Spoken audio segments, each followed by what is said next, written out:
industrias necesitan calor y electricidad.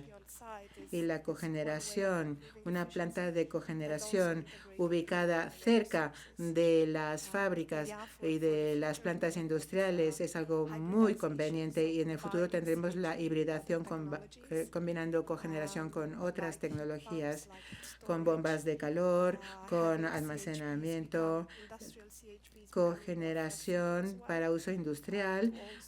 Se van a flexibilizar y van a contribuir al sistema eléctrico y a la red eléctrica, de manera que yo preveo muchas innovaciones de cara al futuro. Sí, muchísimas posibilidades has enumerado para el uso industrial. Y ahora que han oído hablar de esto, pregunto, ¿habría alguna pregunta? Siempre esperen al micrófono, por favor. Con toda seguridad tienen preguntas, porque yo sé que los españoles no son tímidos. En el público hay gente de España. Si hay alguna pregunta, levantan la mano o se ponen de pie, y así rápidamente para que sepamos dónde están.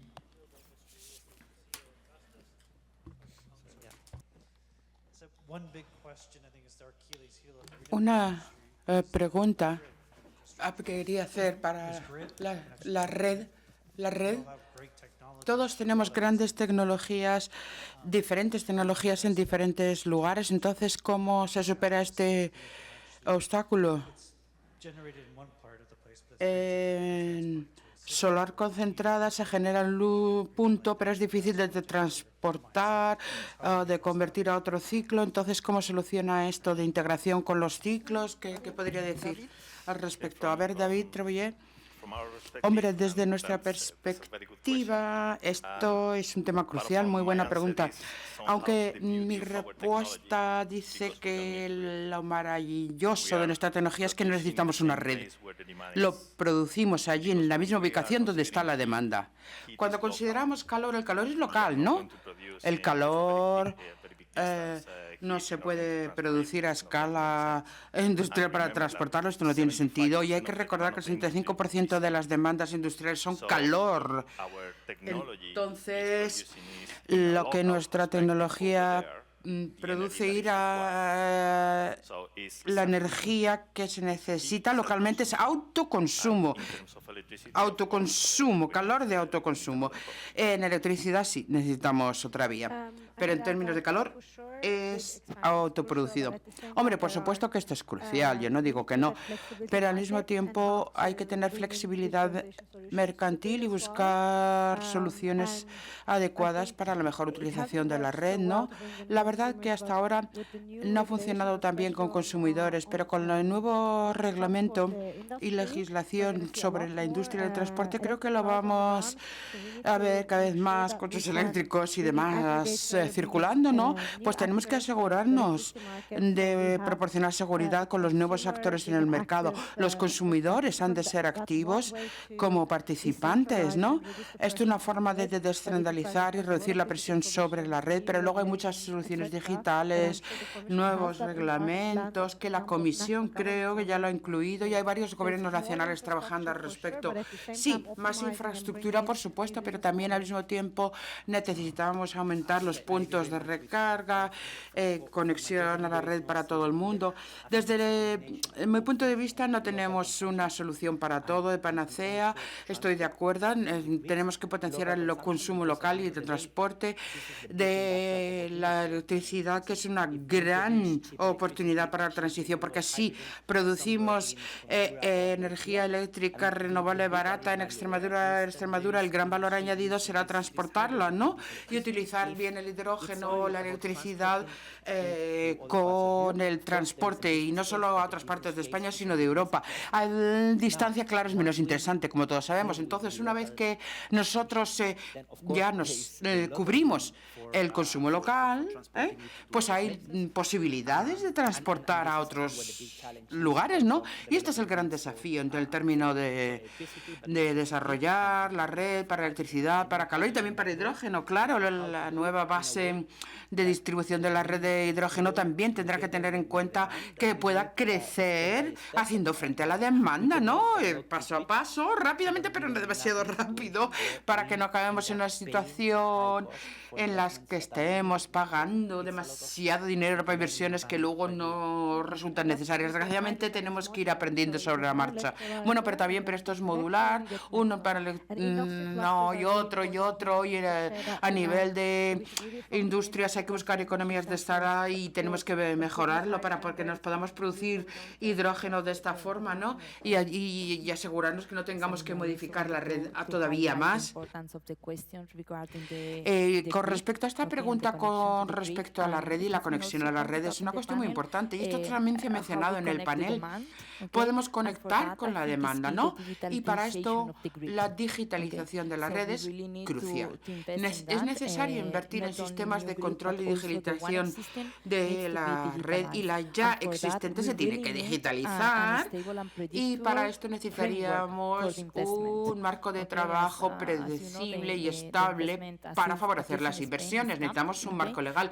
En España hay dificultades con la financiación, pero si no digitalizas tu red, pues no vamos a poder incluir las renovables en el mix. Bueno, sí, claro, por supuesto que nos gustaría arreglarlo todo. Todo necesita una especie de quick fix, arreglo rápido. Todas las partes se están buscando con lo mismo, digitalización, incorporación. ¿Hasta qué punto la nueva red será fiable? ¿Y la conexión será fiable? Hombre, las redes tienen que ser suficientemente flexibles, ¿no?, para ir adaptándose. La situación ahora no será la misma situación de dentro de 3 años, y las cosas han cambiado drásticamente hace 3 años también. Recordar con lo que ha sido hace 4 años el hidrógeno renovable y cómo ha cambiado ahora. Ya sabíamos que existía el hidrógeno renovable, pero era un plan de futuro, una ambición que no sabíamos cuándo se iba a realizar, y esto se ha dado en los últimos 3 años. A términos legislativos hemos mejorado, hay que hilar más fino, pero ya estamos avanzando. Claro que no hemos llegado a la última palabra. Y claro, necesitamos ser lo suficientemente flexibles para adaptar y aprender sobre todo esto que estamos haciendo, que es tan innovador. Y como ya digo, no hay una panacea, Habrá que combinar la electrificación con las redes nuevas superinteligentes, el hidrógeno renovable. No va a ser fácil. Por ejemplo, ¿queremos que el hidrógeno llegue a todas partes, o queremos que el hidrógeno se centre en algunos sectores difíciles y duros de descarbonizar? Nosotros en España pensamos eso, y ir a abordar los sectores difíciles de descarbonizar. En fin, todo es cuestión de plantearse una política que venga dictada por nuestras políticas, y que al final, a largo plazo, todos tenemos el objetivo de descarbonizar la economía en general, y para eso tienes que tener una visión a largo plazo. Bueno, entonces habría que tener una jerarquía de prioridades entre los distintos sectores, ¿no? Esto es lo que habría que aplicar. Pues sí, efectivamente, y todos conocemos el objetivo final y también cuál es la situación actual. Tenemos ideas sobre cómo proceder, pero lo que no podemos hacer todavía en esta fase es hacer microgestión de todos los pasos, 25, 30, 35. Las cosas cambian tremendamente en 3 o 4 años y no tenemos toda la información necesaria. Hay que ir aprendiendo de las tendencias del mercado, de la industria, y hay que permitir que crezca la innovación tecnológica. Esa es nuestra ambición. Muy bien, pero me parece algo sintomático que estemos ahora hablando sobre todo del hidrógeno, ¿no? Básicamente. Y a veces a mí me parece Cuando lees los medios, las noticias, todo el mundo quiere importar de todos los demás. Entonces, ¿quién va a producir el hidrógeno, no? Aparte de España. Sí, hay mucha gente interesada, hay mucha conexión, pero en mi propio país, en Alemania, por ejemplo, pues no, todavía tenemos que retirar el carbón por completo en el sector eléctrico. Hay mucha capacidad eléctrica que será necesaria incluso sin hidrógeno. Así que yo me pregunto a ver si va a haber para todo el mundo, ¿no? ¿No tendríamos que hacer un poquito más de gestión de expectativas al respecto? Bueno, quizás el público tenga alguna contribución. Parece que en las filas traseras se ha levantado una mano. Micrófono, por favor. Usen el micrófono. Hola, me estaba preguntando hasta qué punto es difícil para la solar concentrada si va a haber un problema de agua. En España hay desertificación y creo que están haciendo algo distinto o están cerca de reservorios de agua o algo así. Claro, pues si hay sequía, si se está desertificando en España, la cuenca hidrográfica disminuye, pues yo quería que hablara de las consideraciones del agua en el hidrógeno futuro. Bueno, pues desde luego que son tecnologías diferentes.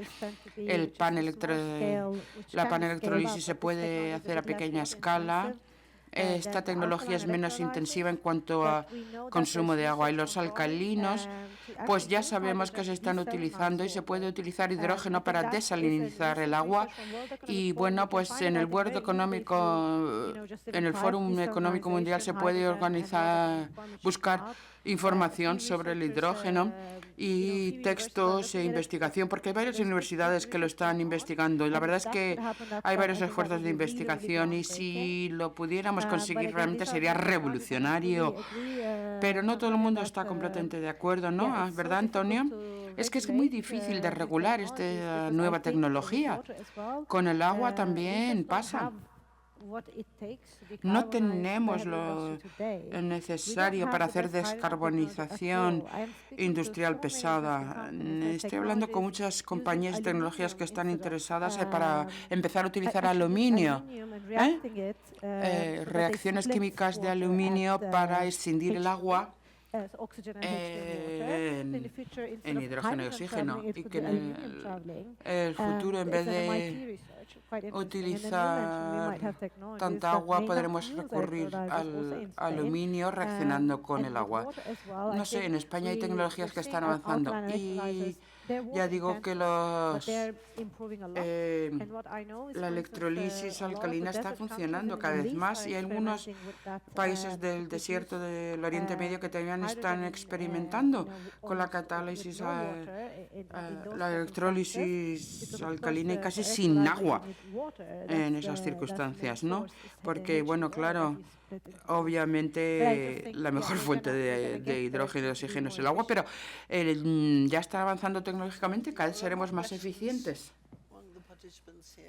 Muchas gracias. ¿Hay alguna pregunta más de los participantes? Sí. Por favor.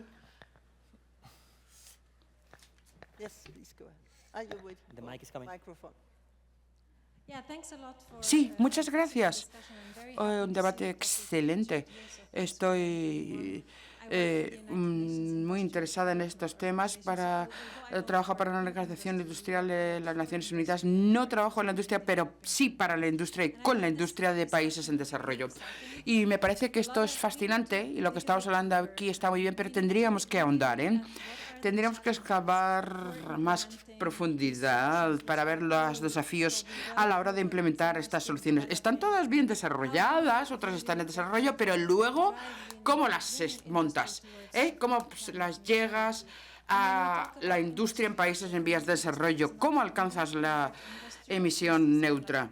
Y claro, todo el mundo está pensando en las grandes fábricas y las grandes reducciones de emisiones que se puedan conseguir, pero luego hay muchas empresas de pequeño y mediano tamaño en países como en India, por ejemplo, donde hay muchísimos sectores textiles, de diversa índole, de fabricación pequeñitas que no están coordinadas. Así que hay que trabajar entre los países porque las renovables no son un tema de la industria. El consumo energético no es un problema para la industria. Lo que les preocupa no es el gasto energético, sino producir y vender. Entonces, claro, tenemos que integrar este punto de vista del clima, de la industria, del consumo. Es difícil, ¿verdad? ¿Cómo pueden los gobiernos también establecer mejores hojas de ruta? Porque por el momento en algunos países del mundo pues no hay programación, no hay hoja de ruta. Se dice que la térmica solar va a recibir subsidios y son grandes oportunidades, pero luego muy pocos países en el mundo tengan programas como hojas de ruta que consideren seriamente los pasos para la integración de solar térmica o lo que sea. Pero claro, para esas industrias las bombas de calor locales son la solución más práctica. Entonces, ¿qué hacemos? A término práctico, ¿cómo lo implementamos? ¿Qué nos puede recomendar? ¿Qué hacemos con estos desafíos de puesta en práctica? ¿Y cómo convencer a los gobiernos y a la industria para que se acelere la transición?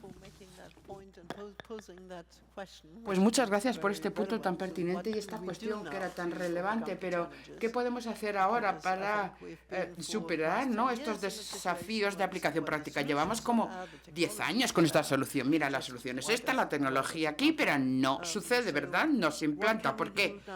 ¿Qué podemos hacer para que sea más fácil empezar a utilizarlo? ¿A ti qué te parece? En tu parte del mundo, ¿qué crees que necesitamos, Iskander?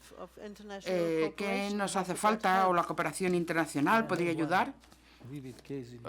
Pues tengo un caso muy vívido presente.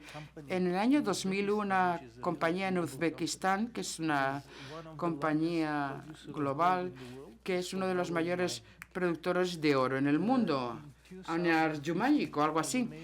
En 2015 trabajamos con el Banco Mundial en Uzbekistán e identificamos un potencial de energía eólica enorme. Pero antes de 2015, no sé, la mayoría no habrán visto Uzbekistán. Es un país con mucho sol, pero no mucho viento en entornos rurales. Pero una vez te vas a otras zonas más periféricas, pues claramente tenemos mucho viento. Y llegas a la conclusión de que es un país con mucho viento. En fin, antes de ese estudio del 2015, bastante completo el estudio, 3 años, había un entendimiento común de que en Uzbekistán solo teníamos futuro con la solar, pero no la eólica. Realizamos el estudio, y se cambió de opinión y dijimos, esto es lo que es necesario hacer, porque antes del estudio había un informe de que por solar teníamos un potencial de 1 gigavatio para eólico. Nada más, 1 gigavatio para energía eólica. Y después del estudio, 52 terawatts de potencia, Una diferencia tan enorme. Y me dijeron, ¿pero cómo has hecho el análisis? Si nosotros calculamos que podemos llegar a 52 teravatios. Pero repite, te has equivocado. No, tera, no son gigas, son teras. Se creían que me estaba equivocando, ¿no? Pues bueno, esto es lo que refleja cómo está cambiando la historia, ¿no? Y luego en 2016 me uní a Siemens.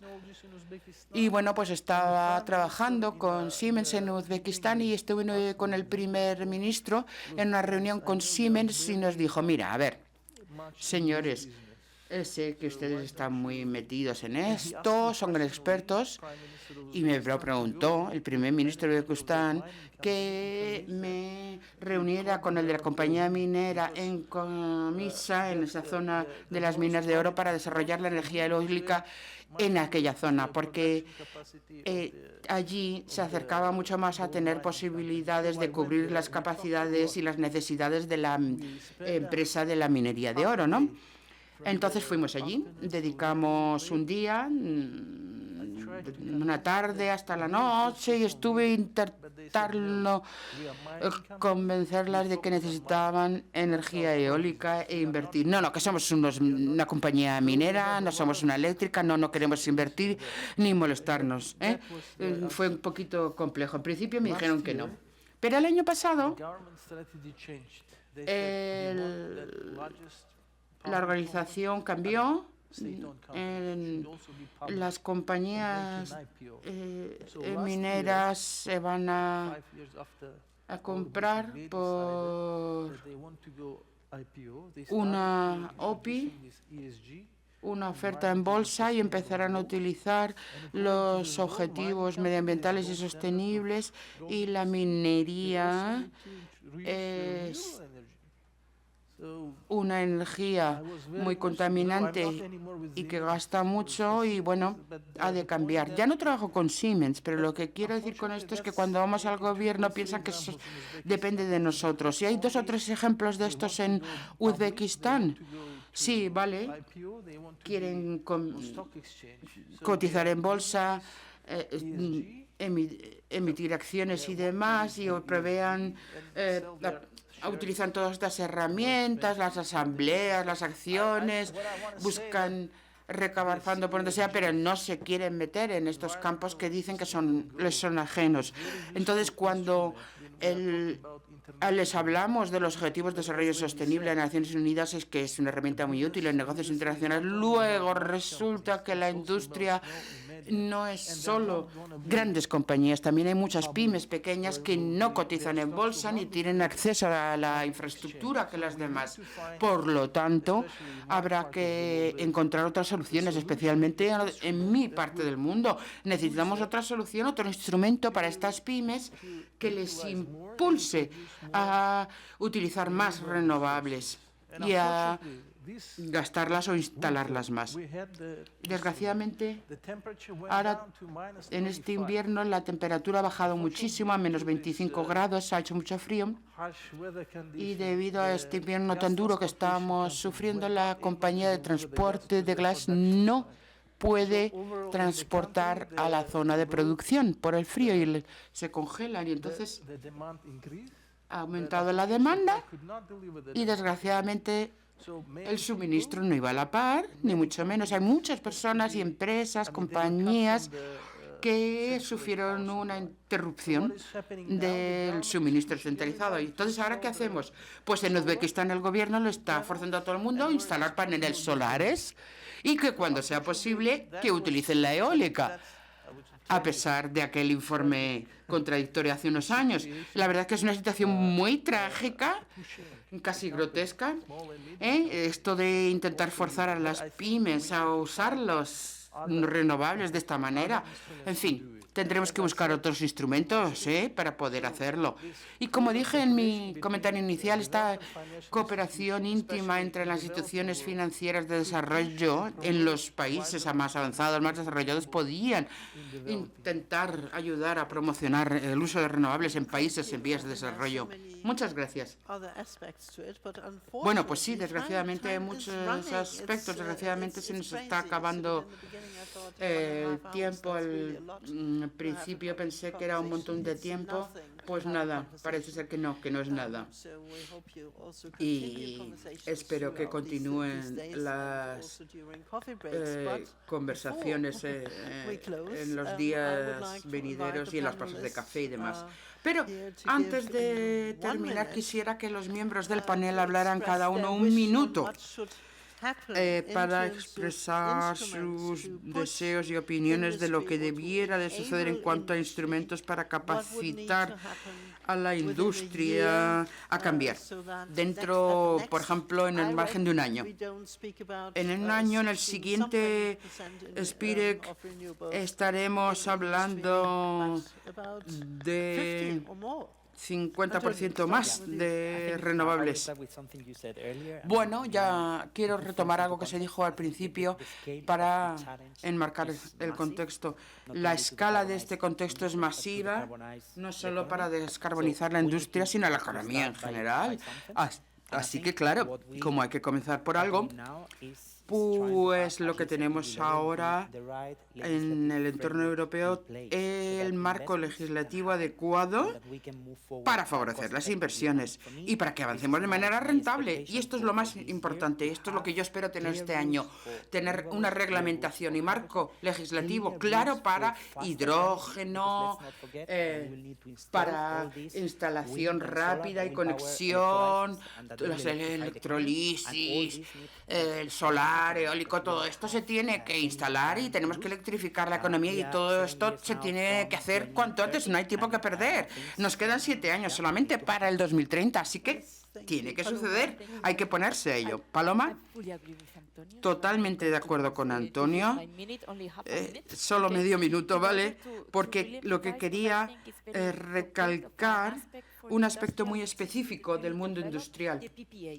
Desarrollar los acuerdos de compra de potencia, PPAs, que son los acuerdos a largo plazo que la industria necesita para tener un precio asequible de renovables y tener predecibilidad y estabilidad en los precios.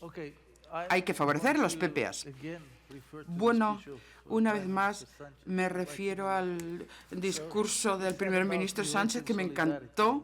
Estaba hablando de solidaridad europea. En la batalla, en el combate contra el cambio climático y en la transición energética, tiene que suceder en Europa, aunque solo sea por solidaridad. Así que no es solo solidaridad europea, tendría que ser casi mundial o por lo menos euroasiática para que se produzca. Nosotros, en mi parte del mundo, utilizamos muchas de las instituciones para países en vías de desarrollo y la Unión Europea contribuye mucho a estos fondos. Y ese estudio de energía eólica, ese potencial en Uzbekistán, ese estudio que se hizo en 2015, fue gracias a la financiación del Banco Mundial, ¿no? Y un plan que tienen. Así que yo creo que sí, que necesitamos apoyo, asistencia en estos países y no solamente en cuanto a cumplir con la demanda y asegurar el suministro, sino que también necesitamos ayuda con la fabricación, también desarrollar formación, técnicas, habilidades y necesitamos transferencia de conocimientos y tecnología. Tiene que ser una solidaridad mundial. Ese sería mi deseo. Gracias, Gotcha. ¿Un minuto? Bueno, hemos estado hablando de inversiones, financiación. Bueno, también lo que ha dicho antes, porque desde luego tenemos que aunar los sectores públicos, privados y buscar herramientas de financiación. Pero creo que con mucha frecuencia no es cuestión solo de falta de dinero, sino asignar los fondos correctamente. Hay suficiente dinero para solucionar los desafíos del cambio climático y también hay dinero en el mundo industrial. No hay más que ver las listas de dividendos. Entonces, tenemos que intentar trabajar conjuntamente para hacerlo entre todos, que no sucederá a menos que aumente la integridad de los estándares en nuestro sector. Mejores estándares, mejores definiciones de lo que está limpio y no contaminado, mejor definición de los orígenes de los combustibles y bueno, pues ya veremos a ver si después nos vamos a preocupar de si el hidrógeno fluye por aquí o por allá, pero hay mucho trabajo por hacer antes. Muy bien, pues muchas gracias. Hay que recordar que los que más gastan es el sector industrial. 70% de las demandas son de calor y el 90% en que se aporta este calor es a través de combustibles fósiles. Y hoy día tenemos una solución mucho más costo eficiente, más rentable, que es la solar concentrada. Entonces, tenemos barreras, es verdad, tenemos una solución renovable que es más barata que los combustibles fósiles no se entiende lo que está pasando ahora. Y yo les digo que la barrera fundamental en la que nos centramos es que no conocen la tecnología de concentración de radiación social. No la conocen. Así como la van a implementar.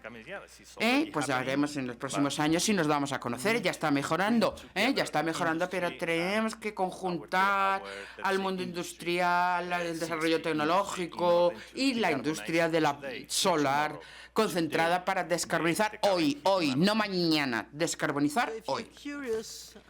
Bueno, pues si tienen curiosidad, pues acérquense para hablar con David y le preguntan por su tecnología de concentración solar. Alexander, pues sí, hemos hablado con muchos usuarios industriales y dicen siempre que lo que necesitan es un suministro seguro y asequible de energía limpia, ¿no? Y para conseguirlo necesitaríamos un marco político y legislativo predecible, estable y ambicioso. Y siempre lo decimos con nuestro sector, que cojamos todo el sistema, no centrarnos solo en la electricidad por separado, gas por separado y calor por separado, no, conjuntarlo. Porque en esta fase actual, como lo que sucede es que la mayor parte de la demanda industrial es calor, no vamos a poder electrificar todo ese calor, ¿no? Así que necesitaremos, sin duda, las renovables, combinándolas con calor, gas, electricidad, para que así el sector industrial tenga acceso facilitado a las renovables. Hay que planteárselo holísticamente, no por silos aislados. Muy bien, pues hemos tenido 6 puntos de vista diferentes en la sala en este debate y creo que ha llegado el momento de terminar. Lo lamento mucho, de verdad, que lástima. Seguro que incluso en la sala también había muchas preguntas, pero no hay más remedio que seguir los horarios. Así que muchísimas gracias a REN 21 y a los anfitriones españoles.